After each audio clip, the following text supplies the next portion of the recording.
Welcome to the Retro Video Store Podcast.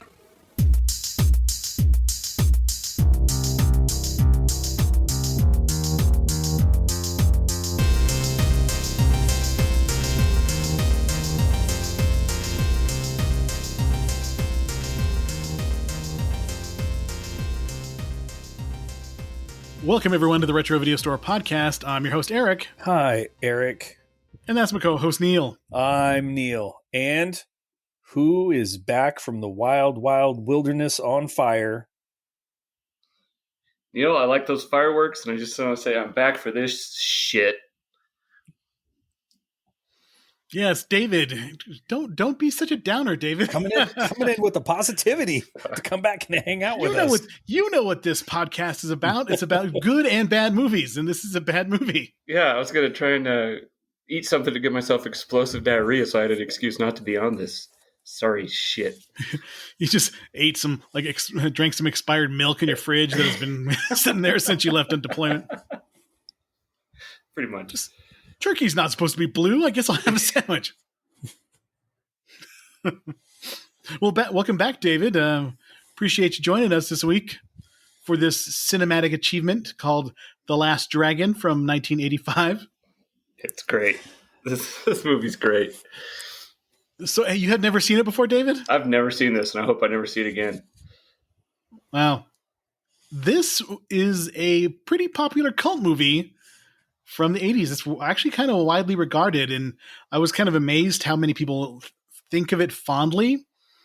And I remember watching it back in the 80s and liking it a little bit, but then not really liking it, and then not really paying attention to it until we decided to watch it for the podcast, for that 80s feeling.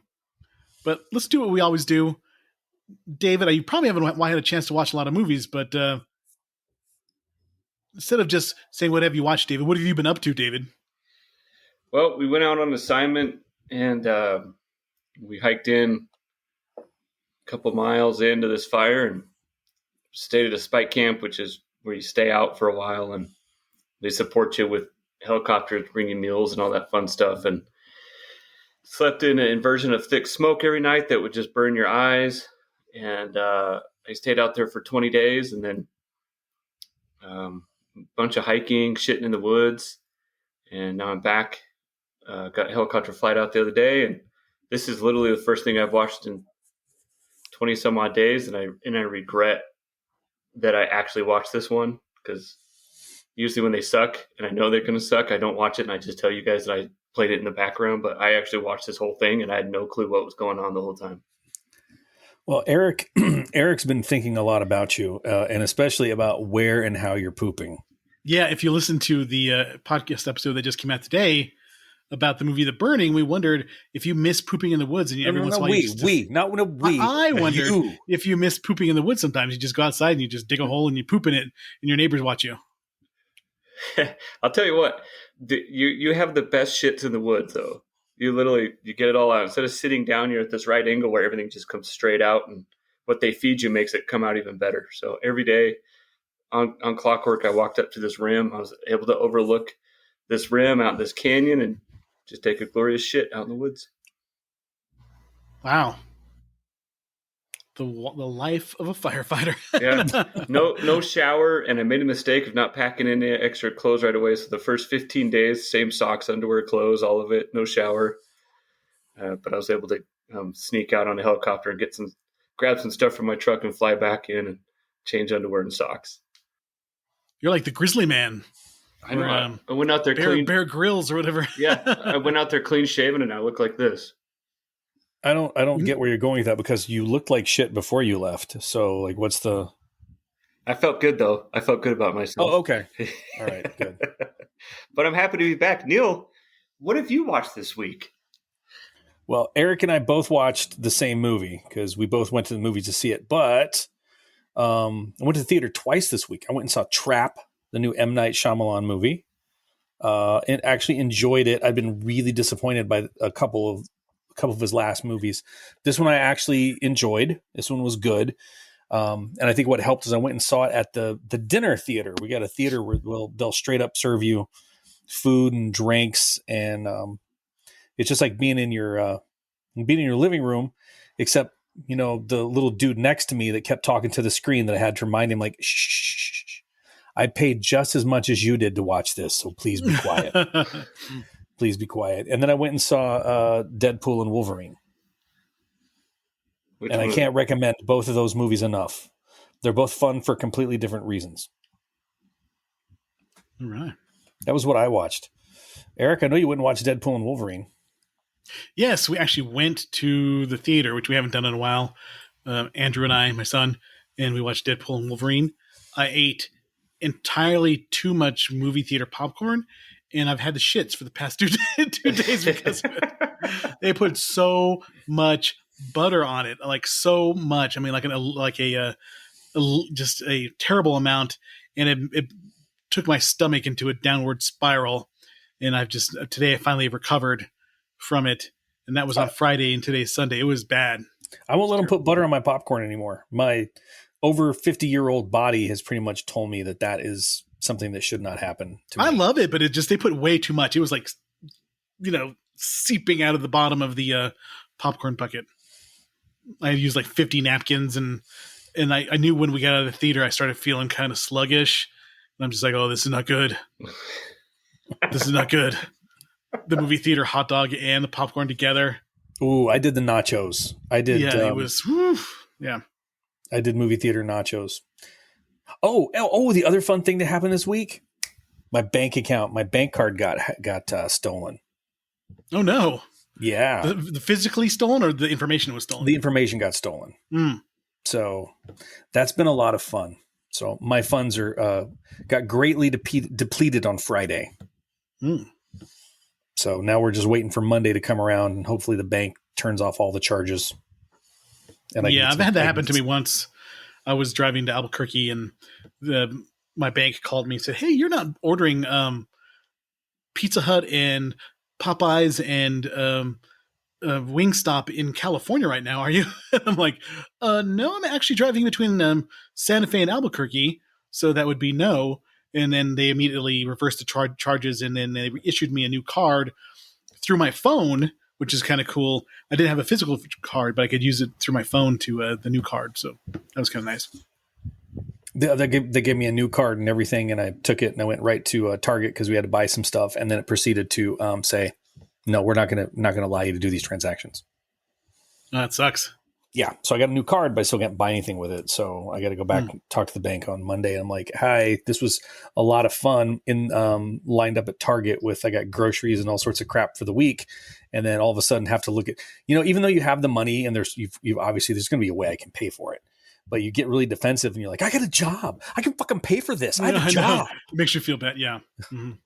Oh, really? I've got money in the account. God damn it, I do. And everyone's just staring at you.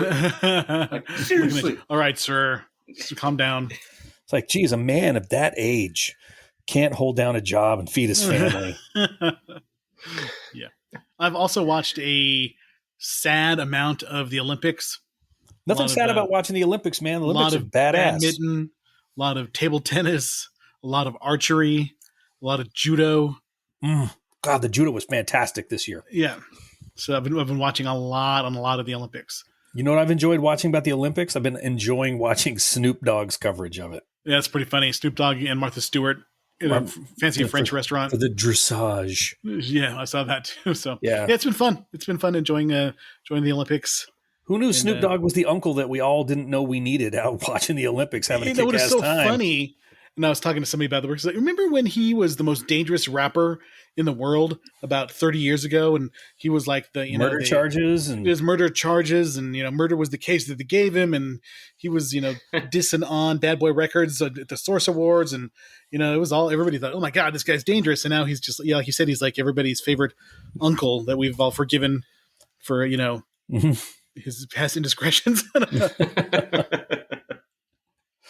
Kind of, I think how Andrew probably relates to Dave. Yeah, it's just that uncle comes in your life every once in a while. You're kind of amused and you kind of feel sorry for him at the same time. You wonder how he supports himself. Why is he pooping in our backyard? Yeah. Little obsessed, a little bit obsessed. So, yes, but we're not here to talk about pooping in the backyard. This has been a very fecal-oriented podcast so far. For you.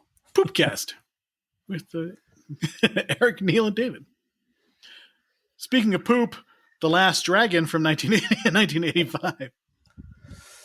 So, David, you've already said you have never seen this movie before. Yeah, I'm going to try and get it out of my mind. Were you aware of it, at least? No, I had no idea. Wow. I thought it, Last Dragon, I thought it had to do something with the dragon, and I thought better when I saw it. I'm like, of course these morons would want to watch a shitty kung fu movie. With all the... So I was 12 when this movie came out. Neil was probably 12 or 13 when it came out. So we were younger. So you were younger than us. So you probably wasn't even in your consciousness, the 80s. No, it wasn't in my consciousness till about 4 hours ago. All right. I love the text. I love the text while you're watching it. His stream of consciousness, you're so pissed off in the group text. Like, what the fuck's going on with this? Now he's kicking the TV. What's going on? It was so great. Well, this movie is The Last Dragon from 1985, a.k.a. Barry Gordy's The Last Dragon. And you want to hit us with the Internet Movie Database tagline, Neil? In New York City, a young man searches for a master to obtain the final level of martial arts mastery known as the glow. The glow. The glow. Just let your soul glow. That was all I could think of as soon as they said, you have to seek the glow. And then them getting up and having all the Jerry curl juice on the back of the couch. So that made me record Coming to America this week. Oh, it did? Nice. Yeah. I remember watching this in the theaters and thinking it was pretty damn ridiculous. And it was just like, it reminded me of those like stupid slapstick 80s comedies, or the guys going to college and shit, just going weird. That was how I remembered this. And it didn't let me down because that's exactly what this was. But what I'd forgotten was when it said Barry Gordy's The Last Dragon. And I'm like, okay, well, at least the music will be great because it's Barry Gordy. Ugh. And I was let down on so many levels. It was weird because it was like a weird music video. Like it just had random. I was like, "What is this? A goddamn musical or is this a kung fu movie?" Oh, it's about the videos too. You got to get those videos. Yes, you got to think of the age where it came out because music videos were the biggest thing out there, and this was a vessel to hype up DeBarge or El DeBarge in his song "The Rhythm of the Night." To the beat of the rhythm of the night. So, yeah. That's the rhythm of the night right there. Sound of one hand clapping? That was two hands, dude. Look at that. Okay. 2 hands right there. See that? Dude. So this was directed by Michael Schultz, who has an interesting filmography. Lots of very 70s movies. I mean, we're talking like majorly 70s movies. He directed a lot of TV. He directed a movie called Cooley High, which was kind of like a predecessor. Like it was like, I would say, I don't know if that racist, but like the Black American Graffiti was kind of what it was. Yeah, I've seen Cooley High. He directed Car Wash with, that's another famous movie. Grease Lightning with Richard Pryor. Which Way Up with Richard Pryor. Then he directed one of the worst movies of the 70s, Sgt. Pepper's Lonely Hearts Club Band, based on Beatles music, but it didn't have the Beatles. It had the Bee Gees and Peter Frampton and Aerosmith singing Come Together and George Burns singing Maxwell Silver Hammer. And Steve Martin, and I mean, it was like one of the most 70s. If The Last Dragon is one of the most 80s movies, Sgt. Pepper's Lonely Hearts Club Band is one of the most 70s movies that you could find. This man helped bring us Disorderlies. Oh, he did Disorderlies. That was the movie right after The Last Dragon, featuring the Fat Boys. Yeah, he did another Richard Pryor movie called Bustin' Loose. This is too much Holy- for Dave. Dave can't even take This guy's banging out a bunch of hits left and right. Well, he did this movie, and I totally forgot about this movie. He did a movie called Scavenger Hunt, which was on early HBO a lot. It's one of those ensemble movies where, kind of like Cannonball Run, where you just get a bunch of TV actors and other, like maybe washed up actors, and they get them in this movie where they all have this thing to do. And I used to love Scavenger Hunt. I couldn't tell you what it's about at all today. Right now, I know it's about a scavenger hunt, but I remember it was on early HBO a lot. But yeah, quite an interesting filmography. It had Dirk Benedict in it. That was the original Starbuck. Yes. Battlestar Galactica. That's all you need to know. And going back to Berry Gordy, of course, he was the creator or co-creator of Motown, one of the biggest record labels of the 60s, 70s, and 80s. Still exists in some form today. Responsible for the Jacksons and so many other talents in R&B and in music in general. So, yeah, he was responsible for this movie. It was released on March 22nd of 1985 for a budget of $10 million and did $33 million at the box office, which was, pretty decent for that. $33 million? Time. Jesus. Uh-huh. What was going on at this time in America? I saw this in the theater with my sister and my cousin. Same. Mm-hmm. I didn't see it with your sister and your cousin, but I did see it in the theater. What was the dual movie theater in Farmington? Was it the Centennial Twin? Yeah, Centennial Twin. I remember seeing this at the Centennial Twin back in the day as a young whippersnapper. So released March 22nd. So I was just not quite 12 yet, but I remember watching this movie and thinking it was pretty damn cool. And it is highly regarded. You will not find too many reviewers say that this is terrible, but you have found the reviewers who are willing to say that this is terrible. There is something wrong with this movie. Yeah. We have a cast of one-named people. Timac is Leroy Green, a.k.a. Bruce Leroy. He was so fucking stupid. I love it. Bruce Leroy. He was a 20-year-old martial artist who had no acting, had no prior acting experience, in which you can. I am shocked, tell. sir. I am thoroughly shocked that you say this. And Vanity as Laura Charles, his love interest, and the host of a very, I guess, influential music video program. And the best character of the entire movie is Julius Carry as Sho'nuff, the Shogun of Harlem. Anytime that he's on the screen, the movie is fun. Anytime that he is not, the movie is bad. The movie is bad. And the movie gets really bad when Christopher Murray as Eddie Arcadian is on, and his girlfriend Angela Vaccaro are on screen as well. That they just make the movie freaking awful. Really awful. Really, really awful. But let's talk about Vanity really quick and her contribution to entertainment. She was a protege of Prince, who is in the group Vanity 6. We had one hit, Nasty Girl. Remember Nasty Girl? That song? Do you think I'm a nasty girl? Yep. You would never know from her singing in the movie. Yeah, that the other two girls I think carried her in Vanity 6 because she is not a good singer. And there is a song that is called Pretty Mess that she did solo, which is pretty much her only like solo song that got any sort of airplay, but it's all about somebody ejaculating on her dress. Read the lyrics to Pretty Mess by Vanity and you will know that I'm not lying. Pretty Mess by Vanity. And this was her post Prince song. And it is really, really, really bad.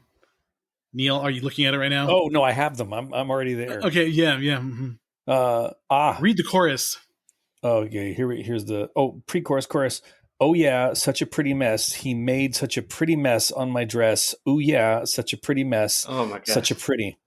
Here we go again, pulling on my hair. I'm dripping like a hot tea. I'm aware if you drip it too hot, it just might spill all over this lovely here. Everything's boiling up. I boil to the maximum. Yeah, well, I do.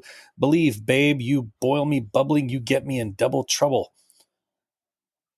Okay, Yep. and then the pre-chorus. Ooh, and baby, someday soon I will take you there. Promise you the moon. And then I took a drink and it went all away.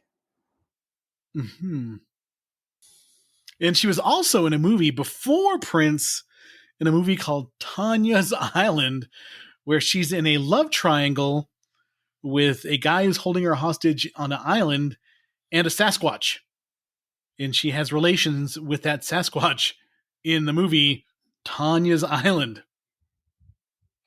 which, oddly enough, the Sasquatch ape man costume was created by none other than Rick Baker and Rob Bottin, two of the greatest special effects people of all time.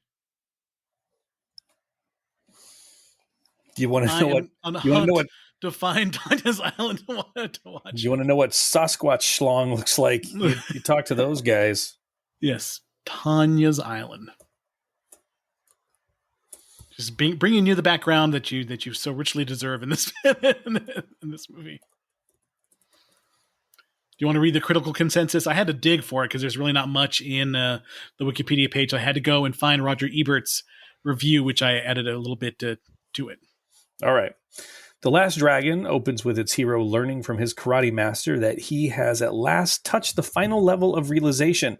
He no longer needs a master because what remains to be learned can only be found within himself. When he achieves the final level, he will know it because of a glow all over his body. He's going to be mastering stuff and he's going to get glowing. Yeah. And this is no idle promise. By the end of the film, the hero glows like somebody who has just tapped into the wrong power line. Setups like that are obligatory in karate movies. There's an unwritten law that the movie must begin with 5 minutes of solemn, pretentious philosophy before the action can begin. Once past its prologue, however, The Last Dragon turns into a funny, high-energy combination of karate, romance, rock music, and sensational special effects. It's so entertaining that I could almost recommend it if it weren't for an idiotic subplot about a gangster and his girlfriend, a diversion that brings the movie to a dead halt every 8 or 9 minutes. My guess is that The Last Dragon will be a big box office hit, maybe on the order of Flashdance, which also had a great rapport between its drama and its music. But it could have been more. Take out the gangsters, pump up the Shogun role, give Timok and Vanity a little more screen time, and you'd have great entertainment instead of simply a great near miss. The film's Roger Ebert nailed it. I'm surprised because the movie is actually not terrible, but if you got rid of the stupid gangster and his annoying girlfriend, have a little more conflict with the Shonuff, maybe not as much Timok and Vanity, but yeah. He actually, I agree with Roger Ebert in this one. Film's total gross is reported at $33 million against a production budget of $10 million. On Rotten Tomatoes, it's got a 61% approval rating based on 23 critics, and the site's consensus reads as: The Last Dragon is a flamboyant genre mashup brimming with style, romance, and infectious fondness for kung fu, but audiences may find the tonal whiplash more goofy than endearing.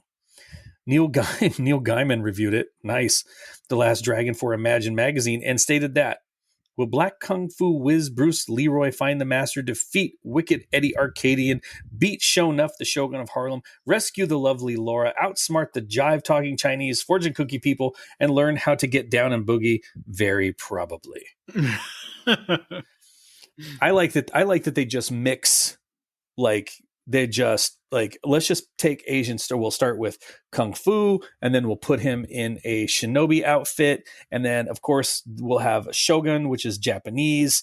And then we'll have some Chinese guys dancing around to, what was that? Suki Yakisaki. What the fuck were those lyrics? Those lyrics were so goddamn horrible.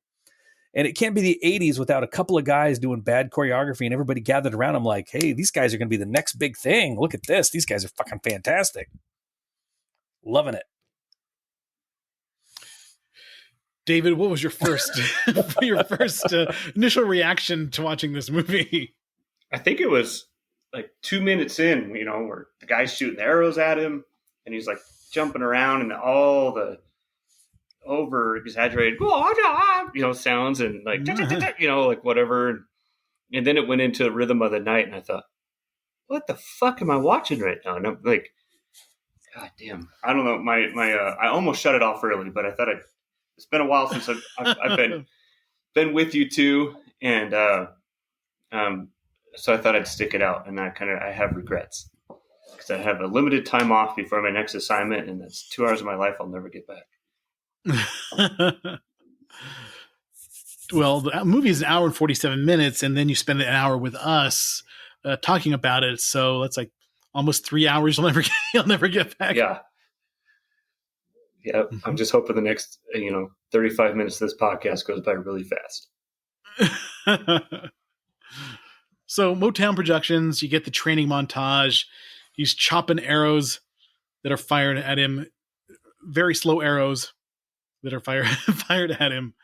And then they talk about the glow, and I put in there the black movie theater experience, where everybody shows up and they're watching a Bruce Lee movie. You can watch Tanya's Island online. Mm-hmm. Thanks for the link. Oh, you're welcome. Check that out. I'll probably have to watch that a little later. You know what I mean? Mm-hmm. All right. Oh, it's also on Plex. Oh, it is on Plex. Okay. Yeah. Interesting. Yeah.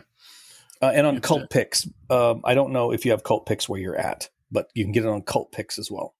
But that's a subscription service. Okay. Cult Picks, I have to look for it. It looks really bad. And it's so funny that they show nudity in the YouTube trailer, which is amazing to me because that means nobody's really watching this trailer except for perverts like me who are seeking it out. There is a web channel on YouTube that I really like. It's called Trailers from Hell. And they get pretty famous people to talk about the movie, about the trailer they're going to show. And it's like, Patton Oswalt, sometimes it's Scorsese, sometimes it's just a wide variety of people, John Landis. And Mick Garris, who is the director and producer, he created Tanya's Island, and he talks about the movie while they're showing the trailer. And I had never heard of it before. And that's the first time it ever came on my radar of Tanya's Island. But check out Trailers from Hell. It's pretty funny. They have tons and tons of content. Vanity's boobs have provided me with one of my more definitive, clear, ingrained into my mind memories of all time in cinema. And it's not her boobs that didn't do it. Do you guys remember Action Jackson? Yes, I do remember Action Jackson. Okay. So I'm sitting in the theater watching Action Jackson. One seat away from me, a Navajo family came in and sat down. And the youngest kid, he's like 8 years old, he's sitting one seat away from me. And there's a scene where he's going to like give her drugs or something like that. And she just takes her shirt off. And this kid lost his fucking mind.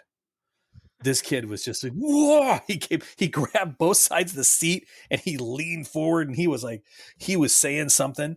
And then his mom hissed something at him in Navajo. And then his dad leaned across like grandma, mom, the other kids, and smacked this kid right on the fucking face. Just bam! Like in the middle of the theater, a very Farmington, New Mexico moment. And he sat right back down and he's sitting there trying to hold the sniffles in. And you know how it was when we were kids, like I'm pretty sure what he heard was like, if you keep crying, I'll give you something to cry about. So this kid was sucking back the tears. I felt really bad. So I was kind of like snaking my popcorn over at him, seeing if he wanted to get some, because his dad whooped the shit out of him in that movie. And that was all thanks to Vanity's boobs. Vanity's boobs inspired domestic violence in northern New Mexico. That's my Vanity boob story. Did they show her boobs in this movie? No. Not in this one, but in Action Jackson, she goes topless. Tanya's Island. I don't think. Well, in Tanya's Island too. That was pretty much her go-to because everyone was like, well, the acting's not there, the singing's not there, but she's willing to take her clothes off. She was a notorious drug addict. Rest in peace, Vanity. But she was like, doing coke left and right, and got smoking crack. She had given it up and joined, converted to Christianity and stuff like that. She eventually, I think she was still doing it though, because she had kidney problems before. And then I think that they were relating it because she died, literally just right up the road, like 20 minutes from where I live. mm-hmm. And I say right up the road. I don't fucking know the direction Fremont is from where I live. But they were talking about drugs being a part of that. So apparently she never kicked that demon. So that still haunted her the whole time. I do remember obviously Action Jackson. Let's talk about her filmography here. She was in a movie called Klondike Fever in 1980. She was in Terror Train, which I don't remember her in Terror Train. Jesus Christ, Dave. Go like this. Did you see the guns on this guy right now? Do that again. No, do it again. Do it again, Dave. No. Let's go like this. Let's see that firefighting bicep you got right there. Holy crap, dude. Look at the mask this guy put on. Well done. Well done. You guys are making fun of me. No, I'm not making fun of you, man. Like the last time I saw you in Sacramento, you didn't have that muscle mass. Then you go like this. And in this light, your muscle look good, but in this light, your muscle looks spectacular. Yeah, I was going to say that. Look at this. He looks so good. Yeah. This is 20 days alone in the wilderness with no woman. This is what your arm's going to look like. Shit, dude. God, I got to get out into the fucking woods, apparently. All right, going back to Vanity, you must see a movie called Never Too Young to Die. I have to see it? Or you'd like us to see it? Oh, it is. Okay. Yeah. Gene Simmons plays a hermaphrodite rock star terrorist fighting John Stamos and Vanity in a weird pseudo James Bond type adventure. It is so bad. I thought about putting it under Turkey Month. Maybe we should put it under Turkey Month, but it is so bad. And the only person who looks like he's having a good time in the movie is Gene Simmons. But it is so bad. It's one of the worst movies I've ever seen. It's one of the worst movies I've ever seen. Oh, it's so awesome for that reason. It is so bad. Yeah, and I think they wanted to make like a continuing series of it, but it is talk about a car wreck. Never Too Young to Die. Check it out if you haven't seen it already. It's amazing. Gene Simmons has quite a acting repertoire. He was in that movie with Tom Selleck. That one I Runaway. liked. Runaway. He was pretty good. Yeah, that was a pretty good movie where like technology. Tom Selleck plays this police officer or sergeant that he goes out and handles out of control AI robots and stuff like that. And but Gene Simmons has like this gun that can fire bullets that turn corners, and he has all sorts of like creatures and things like that. That was another HBO staple back in the day. I think Gene needed to not take movie advice from his wife. From Shannon Tweed. She was in some good movies though. Yeah, she was. Good for what reason, dude? Scorned is one. Yeah. Good for what reason? Taking matters into your own hands. That's what you do when you watch her movies. When you watch them, yes. I did. All right. Doing that right now. Look at this, Neil. Look at this. Yeah. So if you have not seen this movie, this is one of the most 80s movies that there is in the style of music, the style of dress, and they have those typical 80s thugs who are like supposedly maybe punks because they all have like weird mohawks and teased up hair. And the best example of those are the gangs in Police Academy movies, like in Police Academy 2, Citizens on Patrol. Or Jackie Chan movies. Or Jackie Chan movies, yes. In Rumble in the Bronx, their perception of what New York street gangs looks like are hilarious. That's really fun. It's a fun one where they're like, is that what 80s thugs look like? Death Wish 3 had some very central casting 80s thugs. John Carpenter did it best in Escape from New York, I think. That was the prototypical post-apocalyptic 80s thug look. Kind of punk, kind of not. But, all right, so we get to see Sho'nuff. He is the best part of the movie. He is the Shogun of Harlem. He has the most charisma. He's 6'5", and whenever he's on screen, the movie is just so much more fun. He's taking it to the hilt. He's not goofing around at all. Mm-hmm. He just goes balls out, where it looks like Timac. I guess the thing is, if you really want to be good at martial arts, and maybe I went about this the wrong way. Maybe I was like, oh, I should have stopped using contractions. Yes. I cannot do that. I am unharmed or whatever. Yeah, he's got a very mannered way of speaking, I guess. And Dude, like, you grew up in Harlem. You just took karate lessons. Calm down. Bruce Leroy. I do like the straight out of Central Casting bad guys. Not that weren't punks. They all look like they were in the video game Final Fight. Like Final Fight was very influenced by by The Last Dragon. I was going to bring it up, and you put it next in the notes. The pink muscle shirt guy. Yeah, there's this really big, kind of large guy, and he's wearing like a members only jacket, and he's got like a normal, like side parted haircut, little long beard and stuff like that. And he takes off this jacket, and he's got this form fitting like terry cloth pink muscle shirt on. I'm like, all right, okay then. I'm not gonna judge. No shaming. You know, I did Eddie Arcadian is terrible. He is acting to the back of the theater every line. And Vanity is awful in her acting. God, so bad. There's like zero chemistry between Leroy and Laura, Vanity and Timac. It's terrible. Neil included a picture of the Shonuff and the Central Casting thugs, all with the Japanese headband.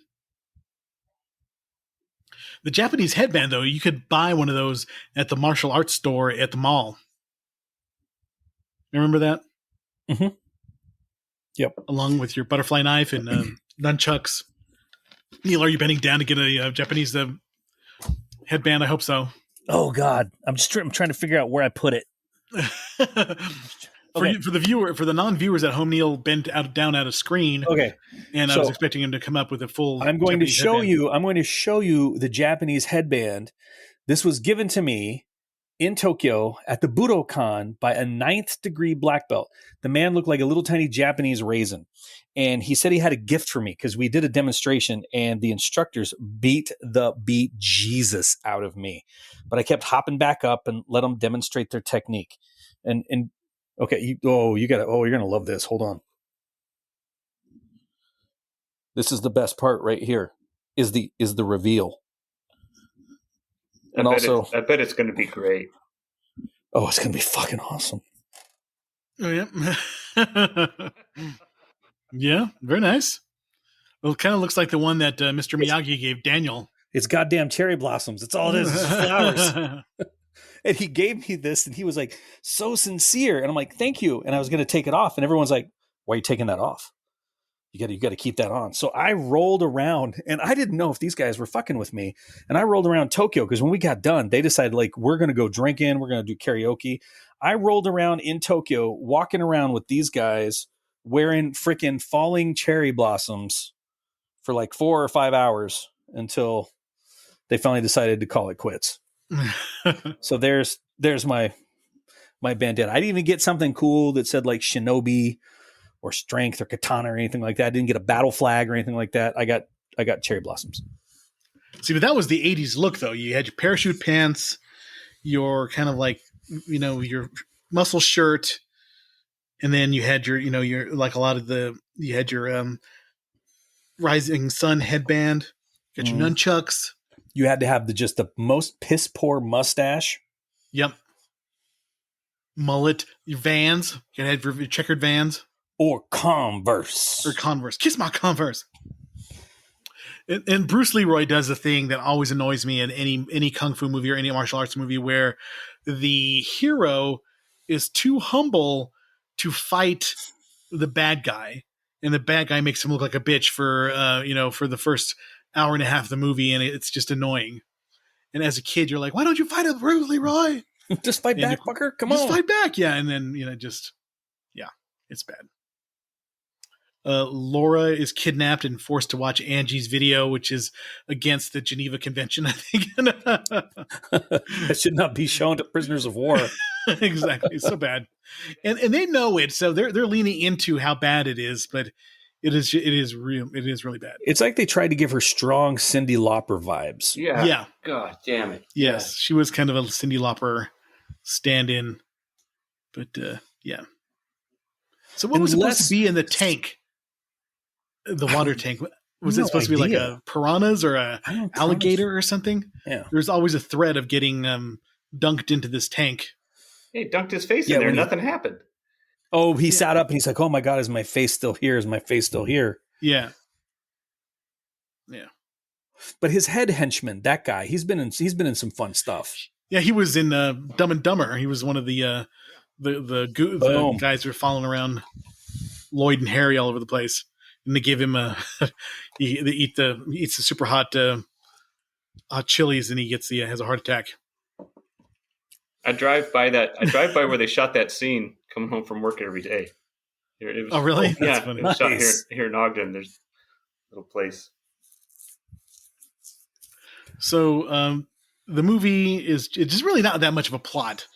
It's like Eddie wants Laura to show his terrible girlfriend's video, and she refuses, and it all spirals out of control. And then Shonuff wants to beat up Leroy, and there's some basic random goons that get beat up throughout the movie.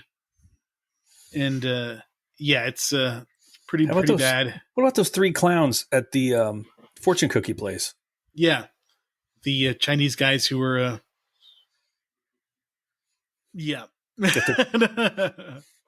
That song, I really wish that's the song I wish I knew the title of. I would love to look up the lyrics to that. Holy shit, was that bad.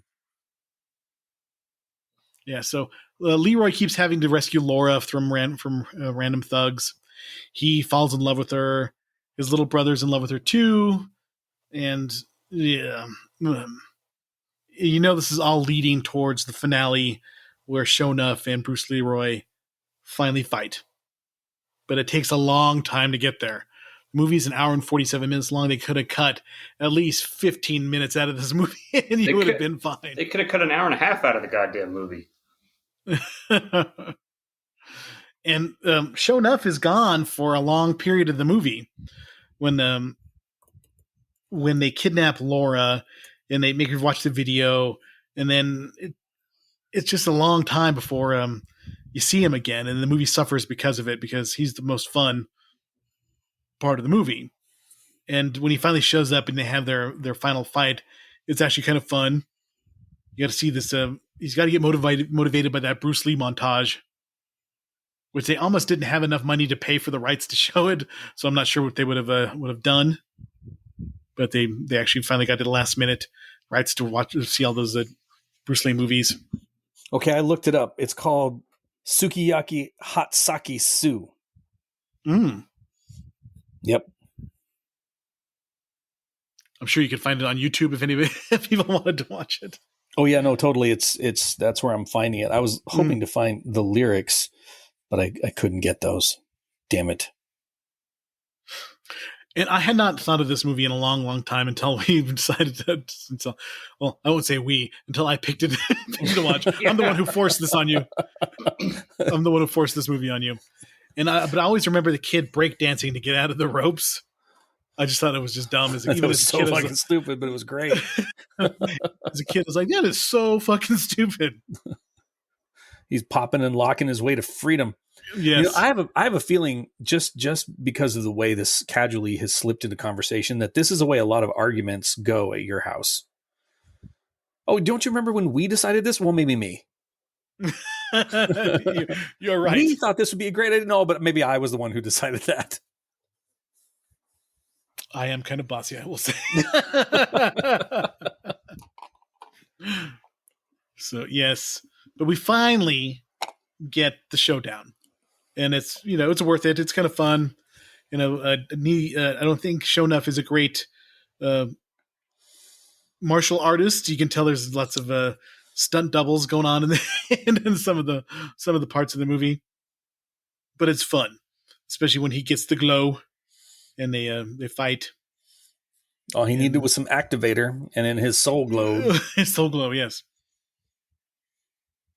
Bruce Leroy rises to the occasion and wins, and then he catches a bullet with his teeth. Yeah. I like that nobody in Harlem questioned the way he dressed. And that hat. Yes. And his eating popcorn with chopsticks. Bowing. Yeah. A little strange, that Bruce Leroy. And although I kind of wonder how that works into like as an East Coast sort of culture thing, because I think one of the greatest rap groups of all times was into Shaolin and the 36 Chambers. Oh yeah, Wu-Tang. The Wu-Tang. Mm-hmm. So it kind of makes me wonder, because there used to be a dude that would teach Kung Fu in the park near my house. It was a black guy. And he would walk up and down the street wearing that same outfit all the time. Oh, really? All the time. Yeah. And I would just like, when I'd pull in from practice, I would like sit in my car because I'm like, I don't want this guy to see my uniform. I don't want him to see anything I have because I just don't want to have these conversations. Well, there's a documentary about Bruce Lee called Be Water. It's part of the 30th for 30 documentaries on ESPN.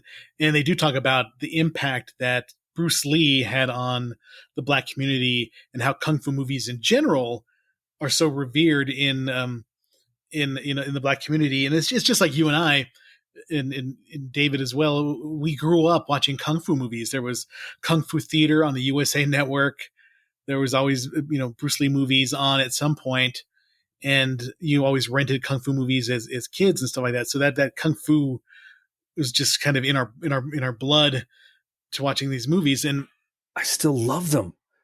Just the sound effects alone. If someone is skipping through a channel and I hear that whoosh, whoosh, whoosh, and first thing you got to do is head to the TV.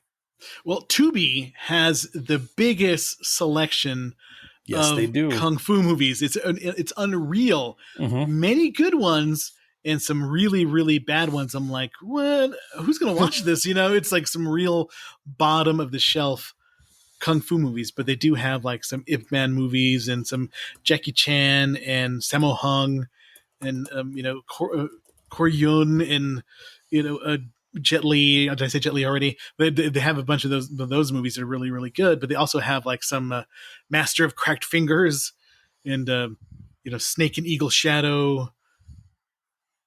They do have Master of the Flying Guillotine, which is one of my all-time favorites. They do have the Street Fighter, Sister Street Fighter, Street Fighter's Last Revenge, and all those Sonny Chiba movies as well. So Fist of the White Lotus and Challenge of the Masters. Mm-hmm. Five Deadly Venoms. Oh, so good. Yep. What is it? It's called? One Arm Boxer. And then there's like Mysteries of Chess Boxing or something. There's all sorts of, they have a lot of them. So if you could spend a good 30, 40 minutes just looking at the titles on Kung Fu movies on Tubi. So that spirit is still alive out there, all the Kung Fu movies that we were exposed to as kids. If you haven't seen Storm Riders yet, you need to see Storm Riders. Mm-hmm. What was the one that was the Bride with the White Hair or whatever? There's some of those kind of fantastical Kung Fu movies where there was Mr. Vampire. Those are another ones where they have the Chinese hopping vampires, and those are pretty awesome as well. I don't remember. Yeah, there's so many good ones. But yeah, those Kung Fu movies, man, that was an inspiration for this movie, and they're still out there. Still a lot of fun. Half a Loaf of Kung Fu. I'm just thinking off of these terrible names on the top of my head. Dirty Ho was another one. Dave's checked out. Look at him. I'm listening. Dave, are you with us? I'm here. David, can you hear me? Dave's so checked out. So I included a list of the 50 best cult movies from the 80s. Let's do this. From Rotten Tomatoes. And you'll be surprised that The Last Dragon is not on on this list. It's taking forever to load. Hold on. All right. 50 best cult movies according to Rotten Tomatoes. So this is done by score, so not necessarily like quality or popularity, but Brazil from 1985 is number one. I love that movie. I have it on the Criterion Collection DVD.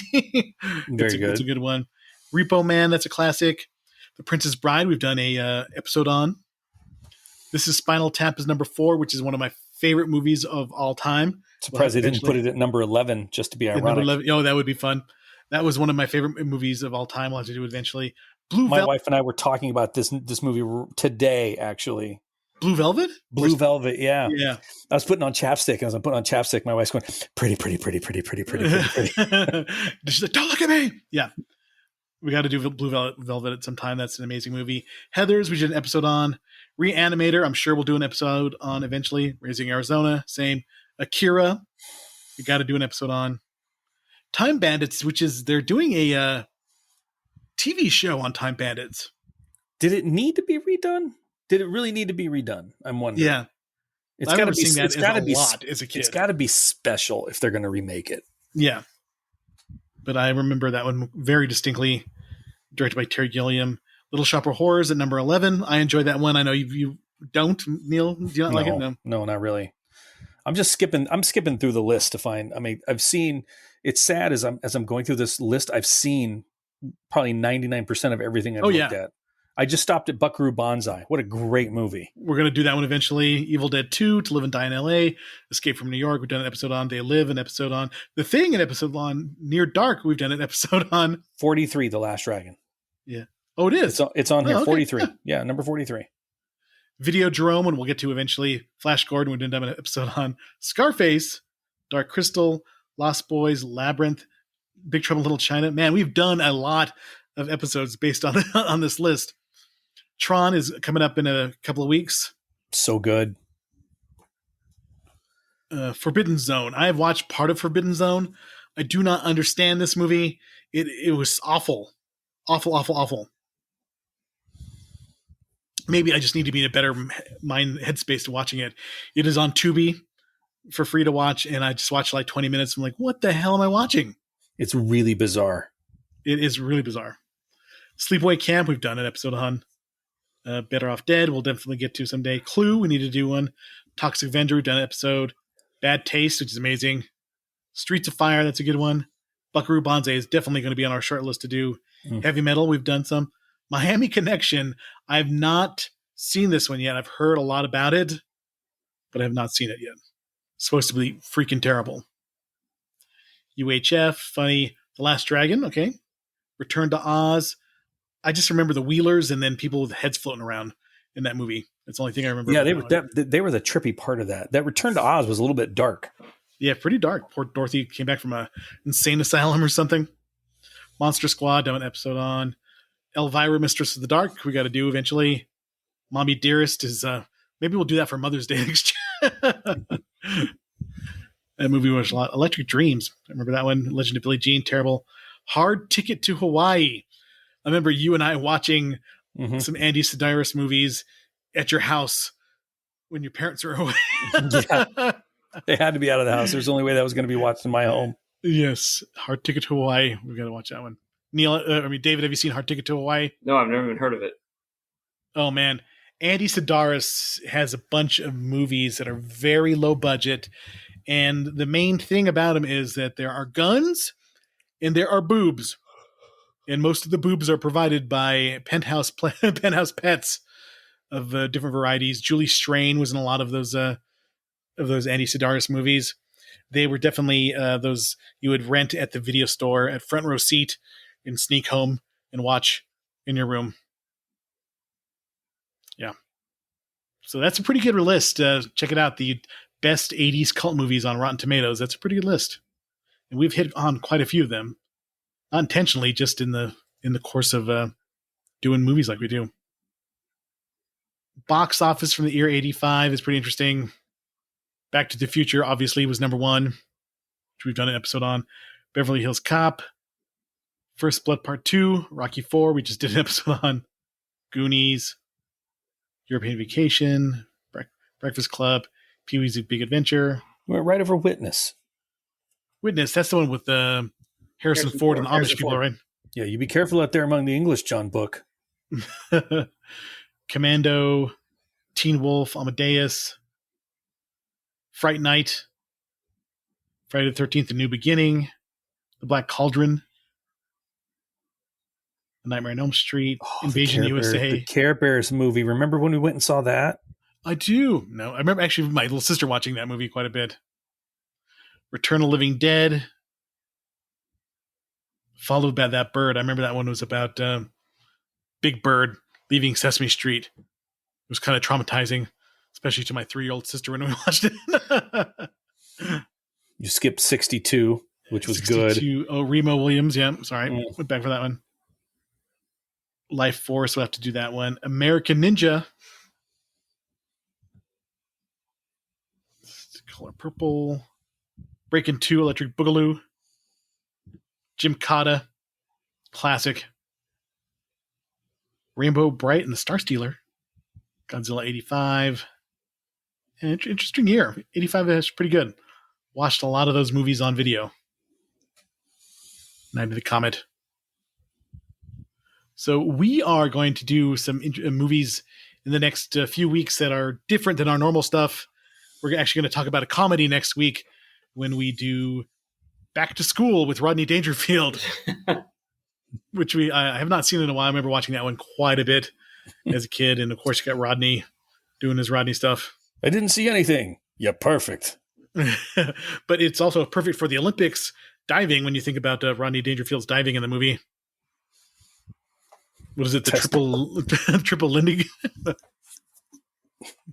Fucking awesome. We got Tron coming up, and then Bachelor Party. And then spooky season begins with a huge run of horror movies after that. So, but we can change if you guys have any suggestions about horror movies we should do. Hit us up on rvspodcast222 at gmail.com. We're on Threads. We are on Instagram and Facebook as well. So hit us up if you want to contribute to the cause. Go to buymeacoffee.com, look up the Retro Video Store, and you can contribute. And David, do you think you'll be back with us next week?